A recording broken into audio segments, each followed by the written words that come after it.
Republican babies are dying, Democrat babies, nobody, blood doesn't know a political party. This cuts through all of us, rich, poor, black, white, Latino, everybody's babies are dying.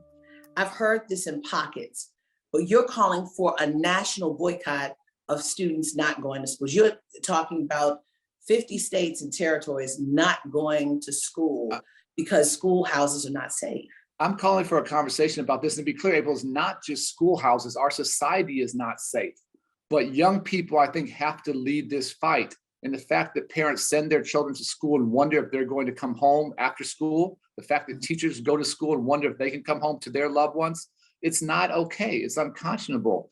And so, if there was a less radical idea, I'd be open to it. I just have seen this time and time again. That Sandy Hook, April, you referenced, that was the worst day of President Obama's presidency. It was my worst day there. Getting to know those families. One of those mothers came, Nicole Hockney came and talked to my guys here in Chicago, 10 years after the fact. And just to see these families, say the obvious, these families they'll never be the same. They're shattered. Their hearts are shattered. You don't recover from this. You keep living, but you don't recover when your 8 and 9-year-olds and Sandy Hook, your 4 and 5-year-olds get killed. We have the power to stop this. We lack the courage to stop it.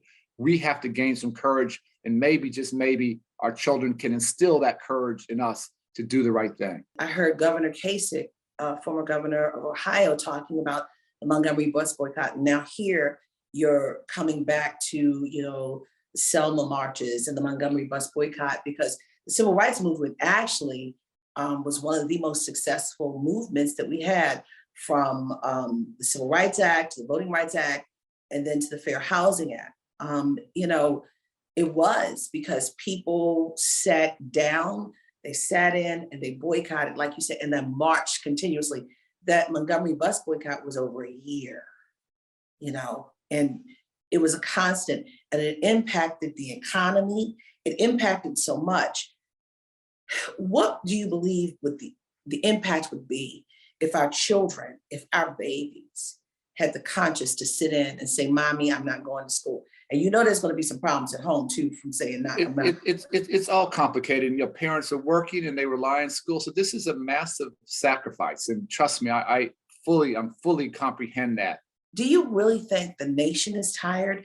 Because I'm thinking about everyone talking about it hurts, the conversations at the water cooler, me talking to both my daughters. One is in college and the other one is in high school. Watch your surroundings, be safe. But then you have a state like Tennessee that has some of the worst laws on the books when it comes to guns. You can have open carry or concealed carry without a permit as long as you're 21 or older in that state. That's just one thing. So does this really resonate with a state that has these kind of gun laws? It's the 10th worst state last year when it comes to shootings.